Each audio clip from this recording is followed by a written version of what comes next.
Good afternoon students. Welcome you to 10th standard English class. In today's video lesson, we are going to see the third unit supplementary lesson, the story of Mulan. We will see the introduction part. This is a classic story of Mulan based on the legend of Hua Mulan. A legend is a story from long ago that is believed to be true or mostly true. Here classical means typical story. So here we are going to see about Hua Mulan. And that is, then the next word is legend. Legend means a traditional story that happened in China long back. Let's see a few things about Mulan. Hua Mulan is a legendary Chinese warrior from the northern and southern dynasties. Period is 420 to 589. Period of Chinese history, originally described in the ballad of Mulan. In the ballad, Hua Mulan, disguised as a man, takes her aged father's place in the army. Mulan fought for 12 years and gained high merit, but she refused any reward and retired to her hometown.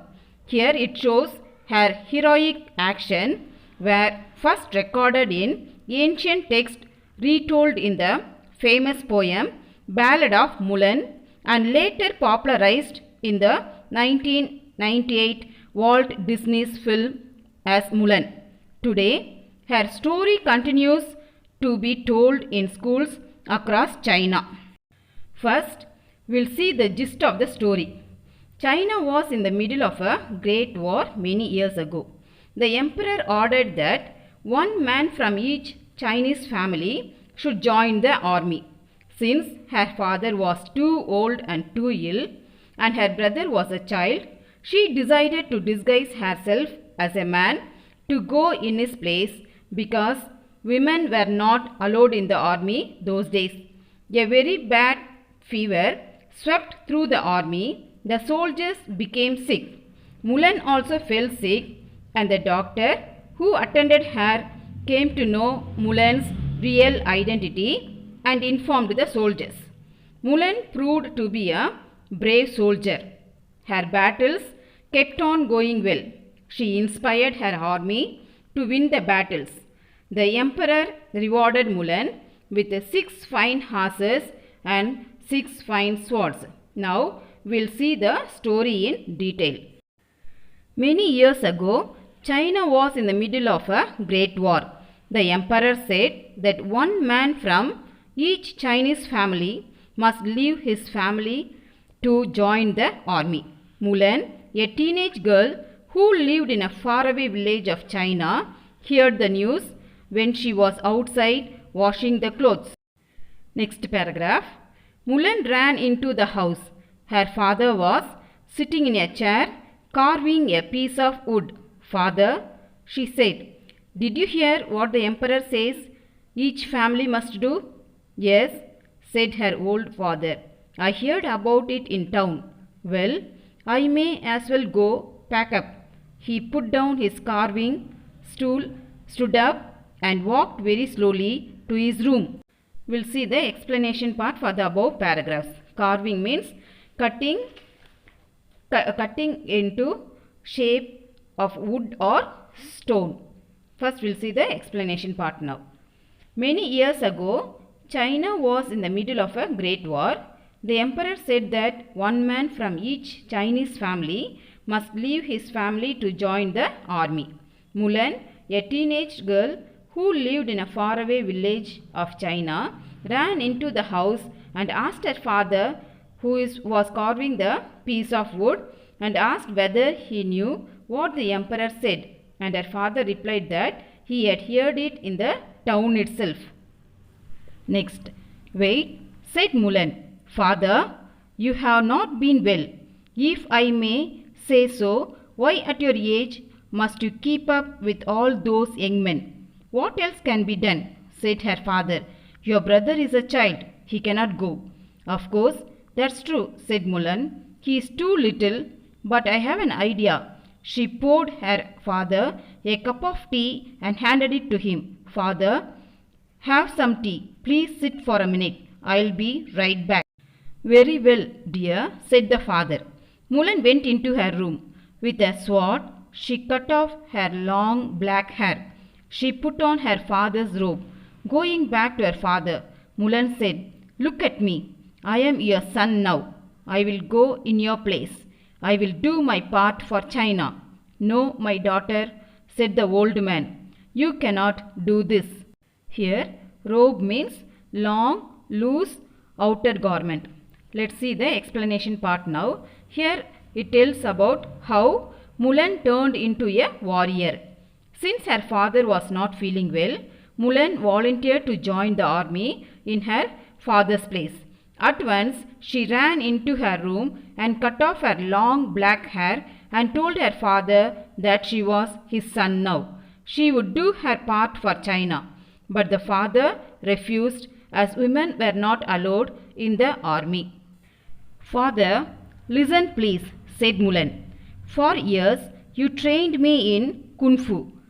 You showed me how to use a sword." Mulan swung the sword back and forth with might.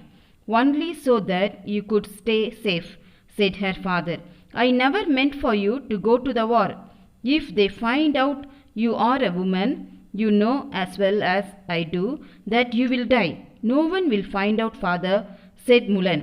She picked up her sword. "Mulan," said the father.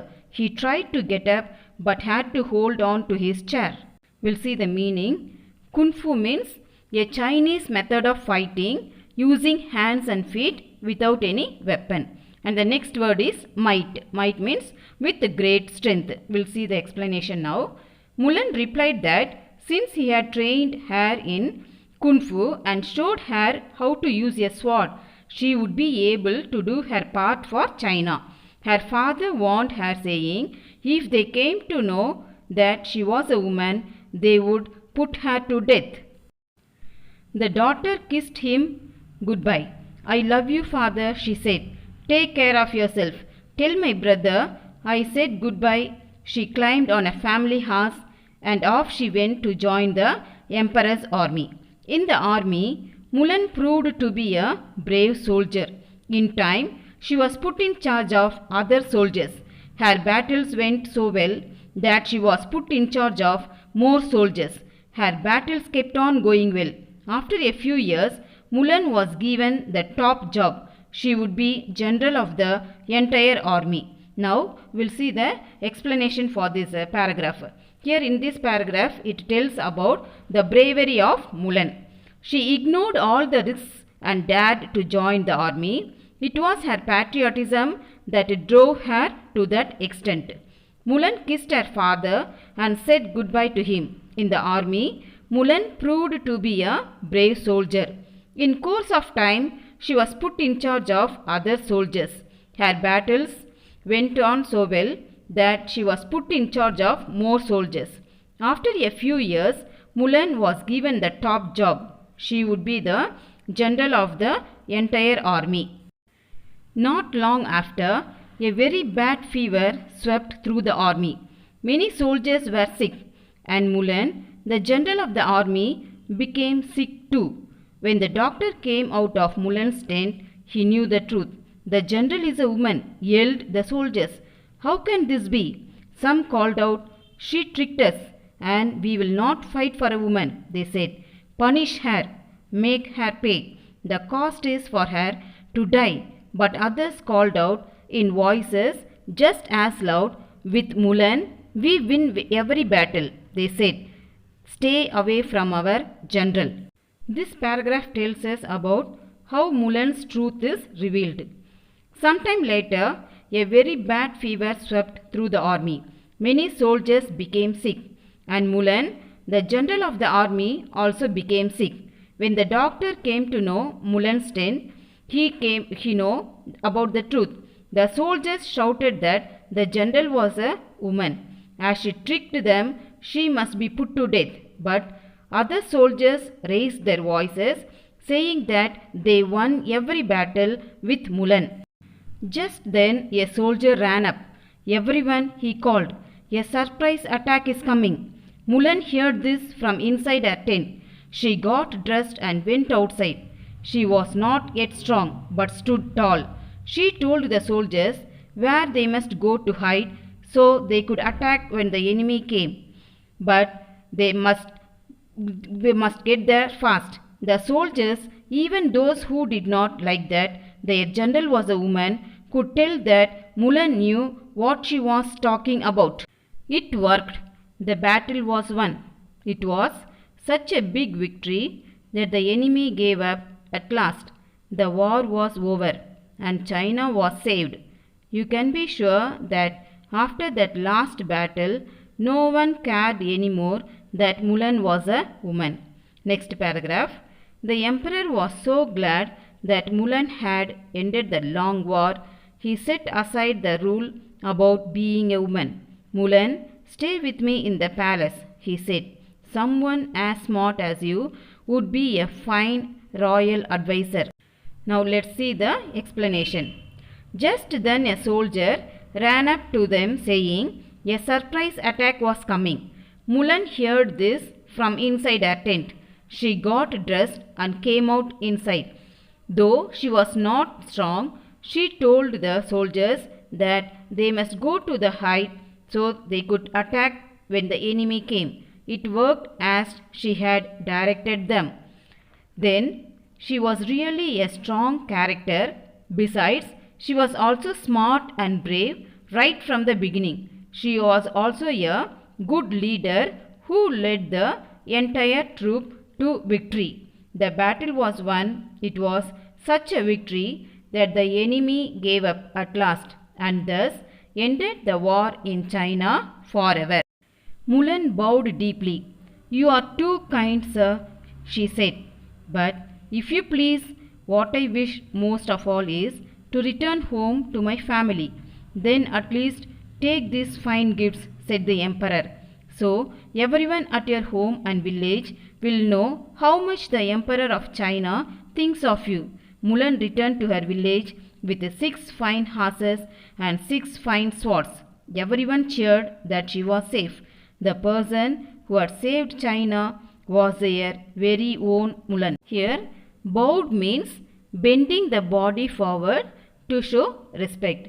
So in this paragraph, we are going to see about the memorable gift presented by the emperor to Mulan. The emperor was so glad that Mulan had ended the long war. He did not consider the rule about being a woman. He asked her to be her royal advisor, but she replied that she must return home and join her family. The emperor gave her fine 6 gift of fine horses and 6 fine swords. Everyone cheered that she was safe. The person who had saved China was their very own Mulan. We'll see the conclusion now. So, whenever China needs hope and inspiration, the legend of Hua Mulan comes back to life. Hua Mulan is a symbol of bravery and honor. Chinese people believe that she was a real person as long as she inspires them. And the theme we can learn from this story is strong willpower and determination will make any woman succeed in her mission. I hope you all have understood the story. So kindly go through the story given in the PDF. Thank you students. May God bless you.